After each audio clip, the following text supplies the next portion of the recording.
On my 30th birthday, my parents told me they'd give all my gifts to my sister. Congratulations. Start packing. You can stay with a friend, my mom said. My dad added, you're independent, aren't you? So, we're giving the house to your sister. Fine. I replied and disappeared. The next day, something unbelievable happened with their company. 45 missed calls from my father and one voicemail from my sister. We were just joking. Come back. My name is Max. I'm 30 years old, and I've always been the one who kept a low profile in the family. Not the golden child. Not the troublemaker. Just Max. The one who was never good enough to get noticed, but never bad enough to get into trouble. I've been the guy who worked hard, kept my head down, and played by the rules, waiting for something to change, hoping for a moment where my efforts would mean something. But that's not how it works, is it? Not when you're always just in the background. Growing up, it was clear that my younger sister, Lily, was the one who mattered.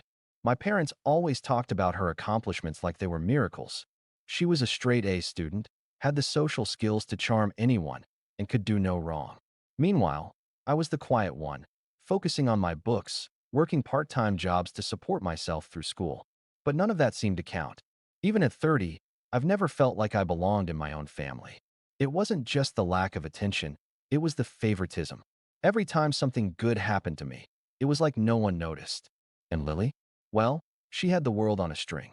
That was all until the night of my 30th birthday. I hadn't expected much. If anything, I was just grateful to have a family dinner to go to. I don't even know why I thought it would be any different. When I walked into the living room, I saw the usual scene. My parents were sitting on the couch, all smiles. The table was set, but there was only one small gift wrapped in blue paper sitting there. My heart sank. Mom gave Lily the gift. I felt a tight knot form in my stomach. This is from us, she said, grinning. Lily tore into the paper like she was expecting something big. A new tablet. The latest phone. The kind of gift that made you feel special. I didn't even get a card, not even a little note. Perfect fit for you, sweetheart, Dad said, his voice thick with pride. I sat there, still as a statue, while they fawned over Lily. I looked down at the floor, trying to hide how much it stung. I tried to convince myself that it was fine. I wasn't the type to make a big deal out of things. But deep down, I felt small, forgotten. And then came the words that broke me. Max, you don't deserve anything right now, Mom said, her voice almost cold. Be grateful we even let you come over. I tried to laugh it off, but I couldn't. Not this time. Not anymore. I didn't stay for the rest of the night. I just stood up, excused myself, and walked away. There was no fight, no shouting, just silence. I knew where I stood in their eyes. I always had. So I left. Not dramatically, just quietly, like I'd always been invisible. But I wasn't expecting what would come next. The next day, I woke up to something unbelievable. My phone was flooded with missed calls from my dad. 45 of them. One voicemail from Lily. We were just joking, Max. Come back. I didn't know if I was angry, hurt, or just confused. But I wasn't going back. I've always been the one who didn't quite fit. When I was a kid, I remember always being in the background, watching as Lily got all the attention. It was never explicit. My parents never said, you're not as good as her. They didn't have to. The subtle looks, the little comments, and the way they always seemed to be more proud of her. It spoke volumes. My childhood was filled with moments where I knew I wasn't enough. For example, when I was in high school, I worked my ass off to get decent grades, hoping that if I showed I could succeed on my own, they'd notice. But Lily? She'd get a congratulatory dinner just for getting an A in a class. Meanwhile, I'd get a pat on the back for finishing a year of tough classes while working part-time at a store. It wasn't fair, but what could I do? Still, I kept trying. I kept pushing, telling myself that one day they'd see how hard I worked. Maybe they'd finally recognize the person I'd become. But that didn't happen. By the time I turned 30, I'd built my own career. I'd worked my way up in a tech company, earning a decent salary, and I had a small but comfortable apartment. I was independent. I wasn't living off my parents like Lily, who still couldn't make up her mind about what she wanted to do with her life. She bounced from job to job, always coming back to them for help. Yet, somehow, everything about her was seen as a success. I had my own life, my own goals. But my parents? They still thought of me as the quiet, less important son. It didn't help that Lily always seemed to be in the spotlight. Last year, She'd gotten a promotion at a company where she barely did anything but look good in meetings. My parents threw a huge party for her. I was invited, of course, but only because they couldn't make it look like they were ignoring me. When I got promoted a month later, though, not a word. No congratulations. No fanfare. Nothing. I thought maybe it was just how they were. Maybe they didn't know how to show love or appreciation. After all, they were older. They didn't understand what it was like to fight for your place in the world. But the truth was, they didn't care enough to try. I still went to their house for family events. Part of me clung to the hope that things would change. That maybe, just maybe, one day they'd see me for who I was and not just who they wanted me to be. But that night, my 30th birthday, something inside me finally broke. I watched them spoil Lily with attention. The birthday song, the gifts, the praise, and I couldn't take it anymore. I felt like I was suffocating in that room, watching my own life pass by while they acted like I wasn't even there. That's when Mom said those words. Max, you don't deserve anything right now. I thought maybe I was mishearing her. But no, the weight of her words hit me like a punch to the gut. And Lily, sitting there with that satisfied smile, didn't even seem to notice. She just basked in the glow of her own reflection, never once thinking about how much I'd sacrificed to get here. And then, as if on cue, Dad added, "You're independent, aren't you? So, we're giving the house to your sister." My world stopped. It wasn't just about the gifts or the birthday. It wasn't even about the house. It was about the constant reminder that no matter how hard I worked, no matter what I achieved, I'd always be the background player in their eyes. I wasn't their golden child. I was just Max, the one who never quite measured up. But instead of breaking down, I just stood up. I didn't shout, didn't throw a tantrum. I didn't say a word. I just walked out. I wasn't going to sit there anymore, letting them take everything from me. The next day, I woke up to 45 missed calls from my dad.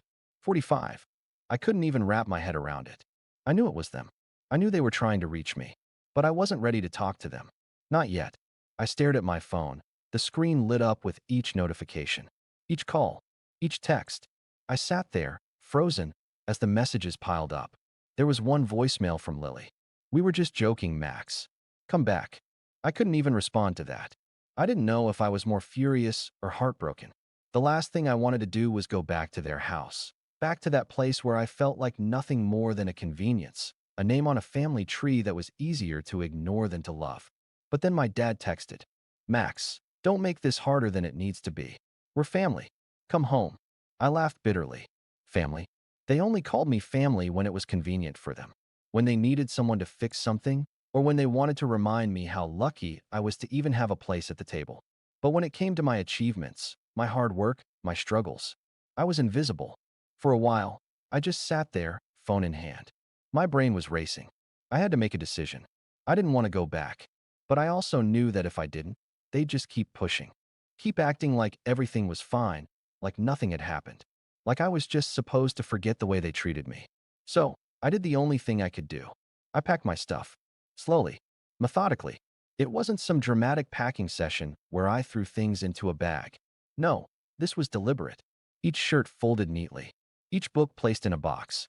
It was like I was slowly packing up my entire life, every moment of sacrifice, every failed attempt to get their attention, into boxes I was never going to unpack. I didn't tell anyone. I didn't call them. I didn't give them the satisfaction of knowing they'd broken me enough to make me leave. I just left. Quietly. That was my breaking point. The moment I realized that no matter how much I tried to earn their love, it would never be enough.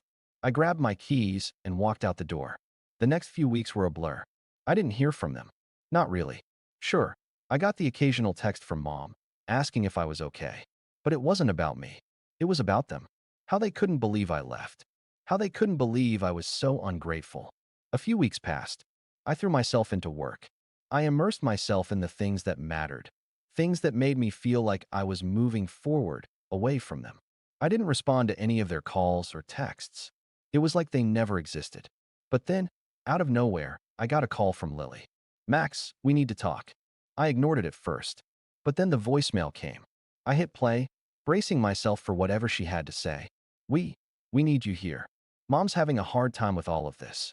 I didn't mean to hurt you. We were just messing around. Please come home. It's not the same without you." I felt a surge of anger wash over me. I had been there for them for years.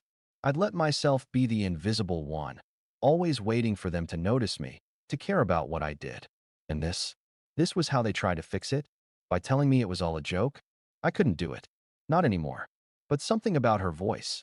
It was that small crack in her facade that made me hesitate. She wasn't apologizing. She was manipulating. And that's when I knew. I wasn't going back.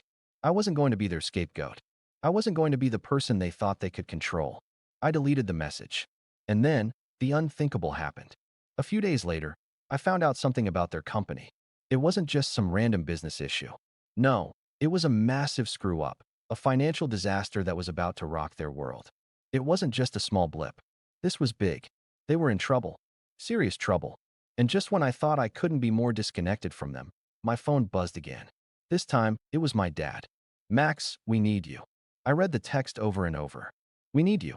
The same words they'd used years ago, but this time they were desperate. This time, they were the ones who needed me. I didn't reply. I didn't say a word. I wasn't coming back to fix their mess.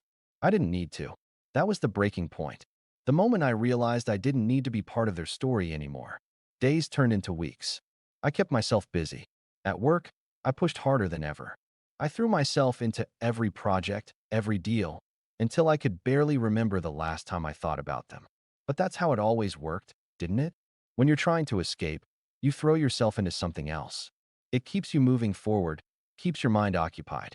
I didn't want to think about the fact that they were still reaching out. I didn't want to remember the way they ignored me for years, pretending everything was fine, and then suddenly expecting me to drop everything and help them. But it wasn't easy to ignore them. They kept trying. One day, my phone buzzed with an unfamiliar number. I almost didn't pick up, but something in me made me do it. "Max." It was my dad. His voice sounded different, strained. He never used to sound like that. It was always so authoritative, so sure of itself. "Yeah, it's me. I. I don't know where to start, son. You need to come back. Your mom, she's really upset." I didn't respond right away. My mom. Upset? She hadn't been upset when she told me I didn't deserve anything. She hadn't been upset when she dismissed me like I was nothing. Now she wanted me to come back. Now she was upset?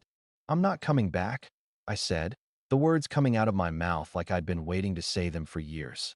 I know," my dad said quickly. "But this is different. Your sister, Lily, she messed up." I froze. Lily? Messed up? My dad never, ever admitted any kind of fault when it came to Lily. She could do no wrong in his eyes. That was the first crack in the wall that made me listen. "What are you talking about?" "I don't want to get into the details, but the company, things aren't good, Max. We're losing money. We need help. We need you." I was stunned. Was this really happening?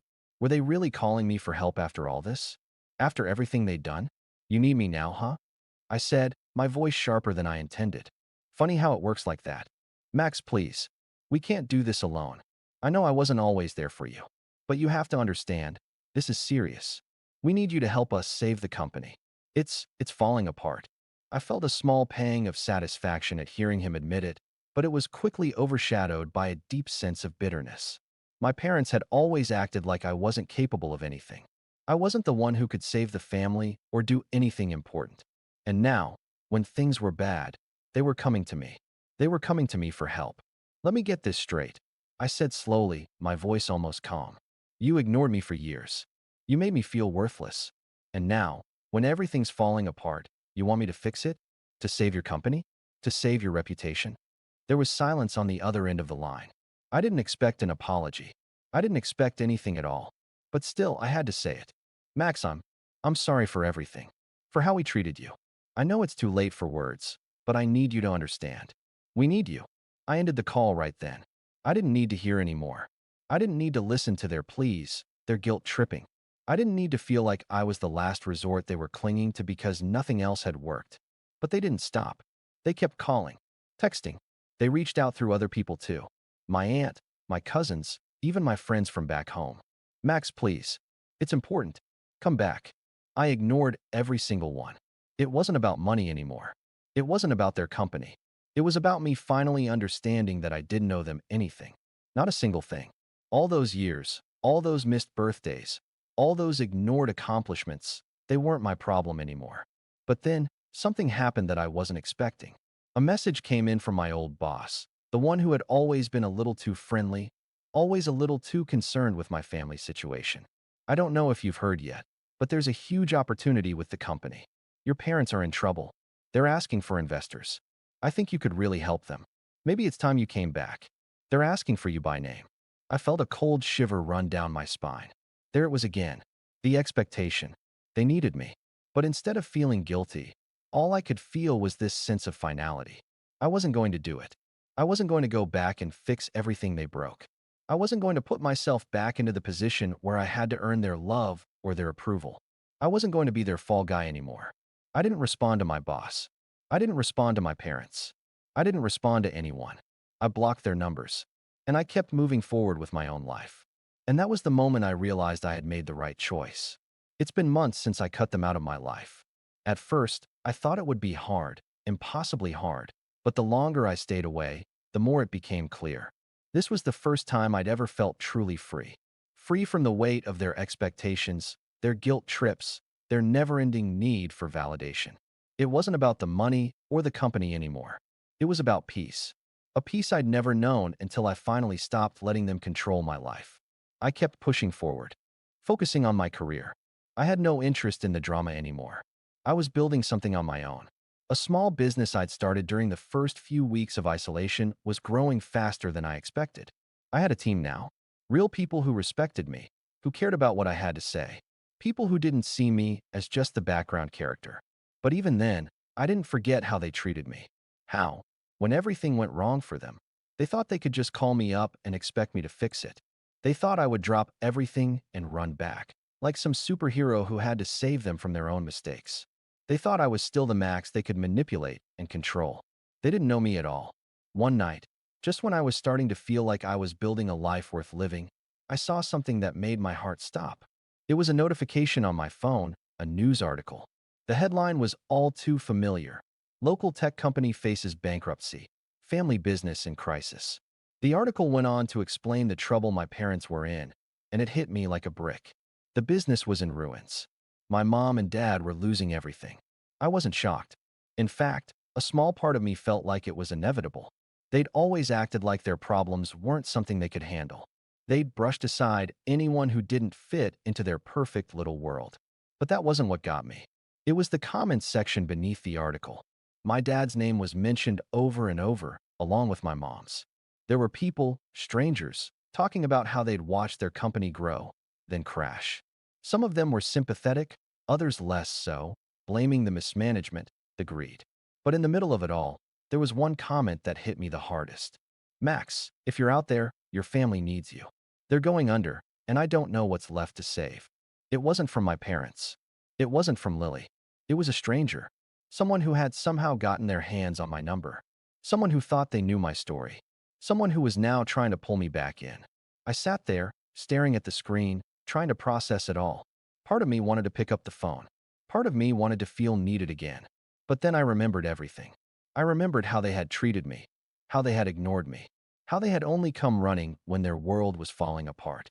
I deleted the message. For a long time, I just sat there. I didn't feel any joy in their downfall. I didn't feel satisfied. I didn't feel anything at all except relief. I didn't have to carry their weight anymore. I didn't have to fix their mistakes. I wasn't their problem to solve. The truth was, I had spent so many years trying to prove myself to them, trying to get their approval.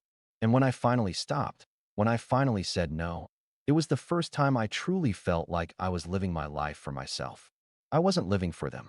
I wasn't doing things to be acknowledged. I was doing them because I wanted to. And that was worth everything. A week later, I went to my favorite spot in the city, a small park by the water. It was quiet, peaceful. No one to judge me. No one to tell me I should have done more. I sat down on a bench and looked out at the sunset, letting the weight of the past few months settle into my bones. The wind felt cool against my face, like it was washing away the last of the bitterness. Then my phone buzzed again. This time, it was a message from Lily. I'm sorry, Max. For everything. I didn't know what I was doing. Please come back. We need you. I stared at the message for a long time, my fingers hovering over the keyboard, ready to type something back. But I didn't. I just sat there, letting her words sink in. I didn't know them anything. I didn't know her anything. I wasn't the kid who had to clean up after them anymore. I wasn't the one who had to be the fixer. And most of all, I wasn't the one who needed their approval. Not anymore. So, I didn't reply. Instead, I put my phone down and stood up. I had my own life now, and that was enough.